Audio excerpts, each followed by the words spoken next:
I begin the video, I just want to take a quick moment to say I've always tried to be incredibly careful when making these videos. These topics can be incredibly difficult to discuss, and it's really easy to upset people without even meaning to do so. I can't tell you how many videos I've put on private or just never published because I questioned some aspect of that video, which is why I've opened this channel to memberships where members would have access to all of those videos along with early access and sneak peeks to my upcoming videos. I might even throw in a members only live stream from time to time. But if memberships aren't for you and you really want to support this channel, you could always do so by leaving a tip in the tip jar, by clicking on the thanks option, or honestly just hitting the like button because it really does go a long way to help. I appreciate each and every one of you. So with that being said, grab a cup of coffee and let's get into the video, shall we? I just want my baby to be okay. I don't know where he's at. I don't know where he's at. This is Sebastian Rogers, a 15-year-old autistic boy from Tennessee who went missing from his home in the middle of the night over a month ago. Sebastian's parents claim that the last time they saw him was around 9 p.m. when they heard him go into his room, and over an hour later, his mother says that she heard him again and she yelled at him to go to sleep. His parents went on to say that at some point in the early morning hours that Sebastian snuck out of his house with a flashlight, he wasn't wearing shoes, and he hasn't been seen since.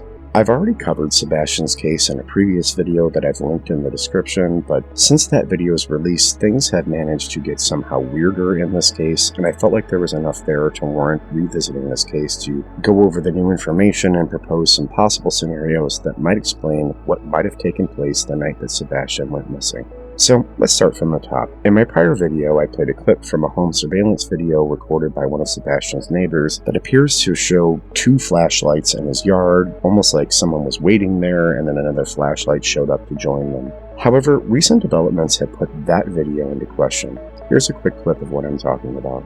I asked about exclusive home security video obtained from the neighborhood the night Sebastian disappeared.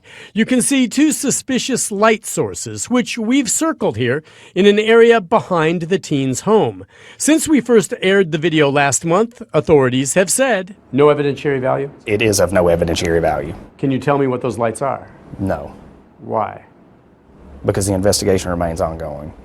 I have an extremely difficult time believing that there were garbage trucks picking up trash at 3 a.m., but if law enforcement doesn't seem to be interested in the video, then I'm assuming they have good reasons for that. In my previous video, I suggested that Sebastian might have actually been lured by someone online while he was playing the video game Minecraft, which does seem to be backed up by the fact that the FBI has been investigating Sebastian's disappearance. Because a federal agency getting involved does strongly suggest the crime might have began or at some point crossed state lines. However, nothing's come out that seems to back that theory up, so let's discuss the other possibilities. Law enforcement recently said in a press conference that while no one is officially cleared, there's no signs of foul play in Sebastian's disappearance.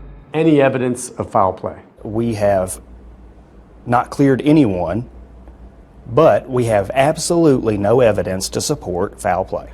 However, numerous people online have accused his mother and his stepfather of potentially being involved, and while I can understand the skepticism in the online community, at the moment of this video's creation, there's absolutely nothing that would suggest his family had any role in his disappearance. Unsurprisingly, that hasn't stopped online sleuths from going absolutely banana sandwich, which, as sad as it is to say, is kind of par for the course when it comes to current unsolved true crime cases. One YouTuber even claimed that Sebastian's stepfather had failed a polygraph during one of his live streams. The only problem is that Sebastian's stepfather never took a polygraph, but that didn't stop Dolly Vision from claiming that he failed one because, and I'm not making this up, the fact that he didn't take a polygraph means that somehow he got a 0% as a result, which means he failed a polygraph in the worst way possible. I mean, who could argue with such deductive logic? Apparently things have been so bad that people online have been threatening the search team members who are out looking for Sebastian, causing them to literally have to barricade themselves into a hotel room for their own safety.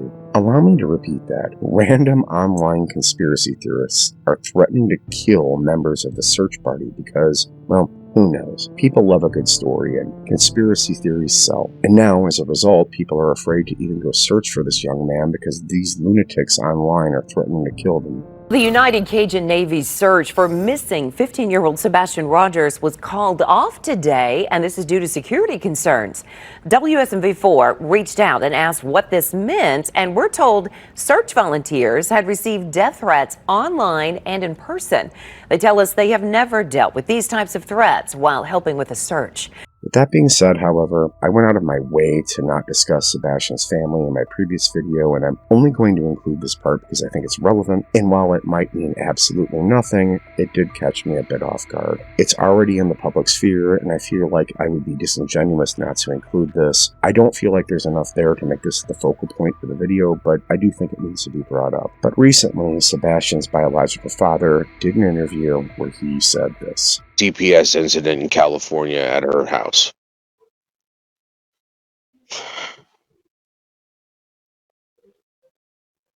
Katie and Chris let a child into their house that was 5 years older than my son. My son was 7 or 8 at the time, and this kid was 13. And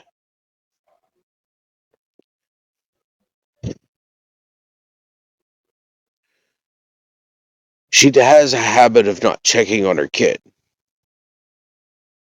I would never let some kid that's 5 years older than my son play with my son anyways. It's like, why do you want to play with my son? There's a 5-year difference. That's a pretty big difference. You're 13, and my son, you're a teenager. My son is not a teenager. He's still playing with Hot Wheels and Legos, and he's building things. He's playing video games, and you're a teenager. You go out and you have your own, age appropriate group that you play with, and they were letting this kid play with my son, and they weren't checking on him. And then this kid took my son's innocence and he molested him.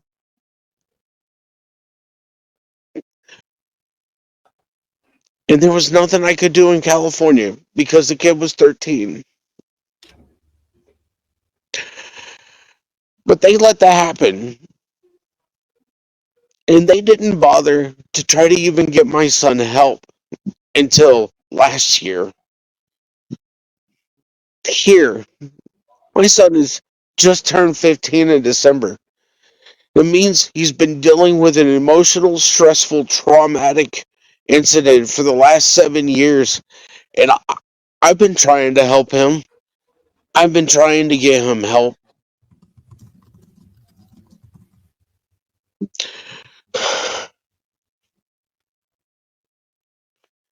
Going to talk to his doctor and telling them what happened.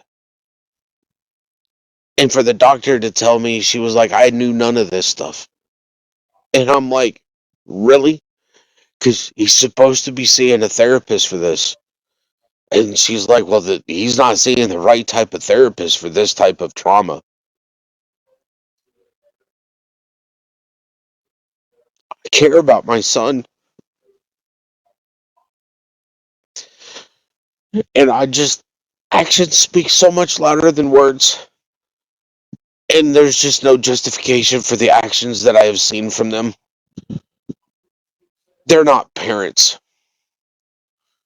They're not parents at all.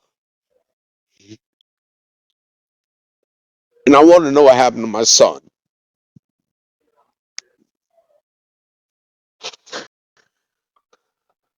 Nightmare.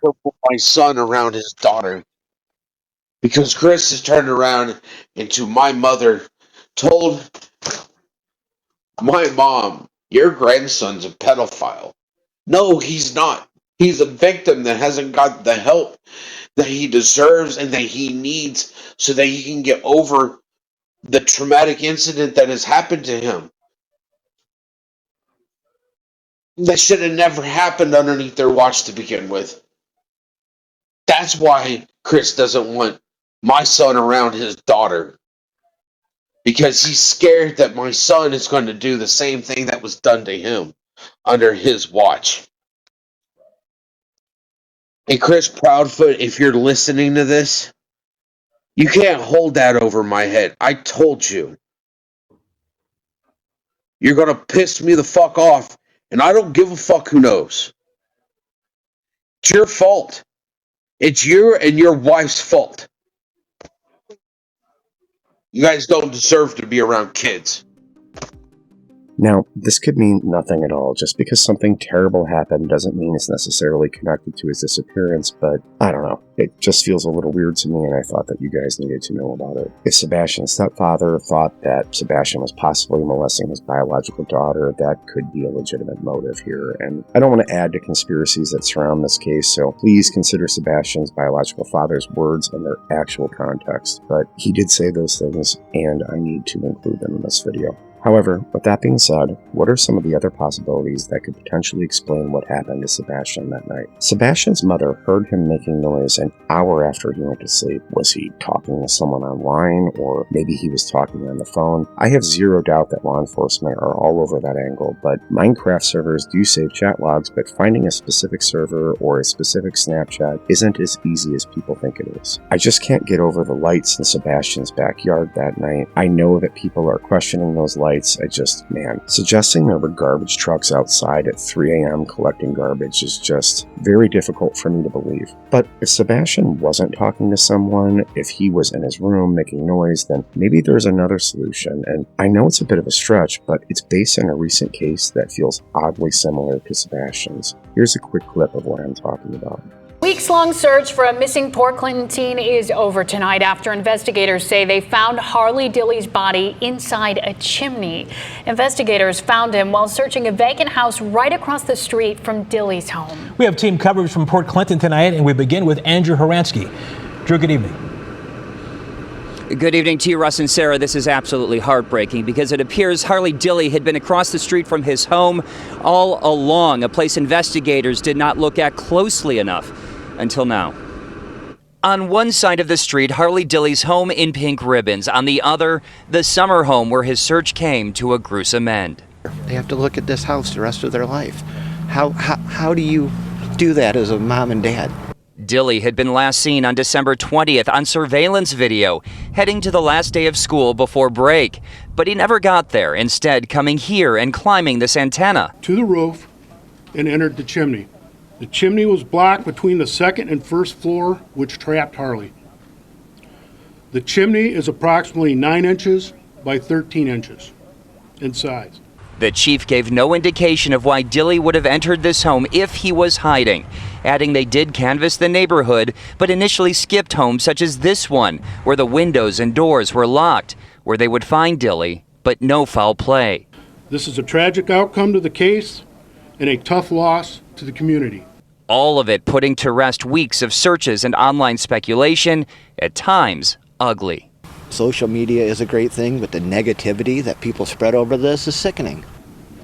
Sebastian apparently loved YouTube, and the appeal of doing something crazy to upload it to YouTube is very real for young people. Just like the case I just showed you, young people doing urban exploration can lead to them losing their lives, and Sebastian didn't take his shoes with him, so if he wasn't going to meet someone, I think it's fair to say that he wasn't expecting to go very far. Is there a possibility that Sebastian's mother heard him watching YouTube videos, or possibly a Twitch stream, or a similar platform that night, and he was looking into things like urban exploration or exploring caves or things along those lines, somewhere where Sebastian could have accidentally put himself in a situation he couldn't get himself out of? I'm just brainstorming here, but the possibility of something like that happening doesn't feel impossible to me. Let's consider another case where an autistic boy went missing not far from where I actually live. I actually took part in the search efforts for this young man, but in the end, it turned out to be in vain because his body was later discovered in a river not far from where he went missing.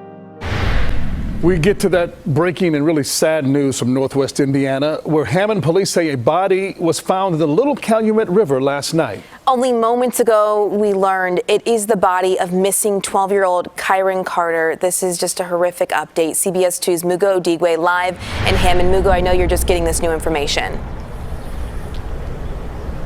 Yeah, just a few minutes ago, that information coming down from the Lake County Coroner's Office confirming that the body that was found last night here in the Little Calumet River, that body is that of 12-year-old Kiren Carter. And remember, this river is just right behind the Best Western where Kiren was last seen. So a volunteer kayaker who found the body says it was about 300 feet west of where Kiren went missing. Hammond police say they stopped the flow of water into the Little Calumet River last Friday. They wanted to get as deep as possible to search for Kiren. Then yesterday evening, around 8:15, they got a call from that volunteer kayaker who says he found a body in the river. You can see a large police presence along the river.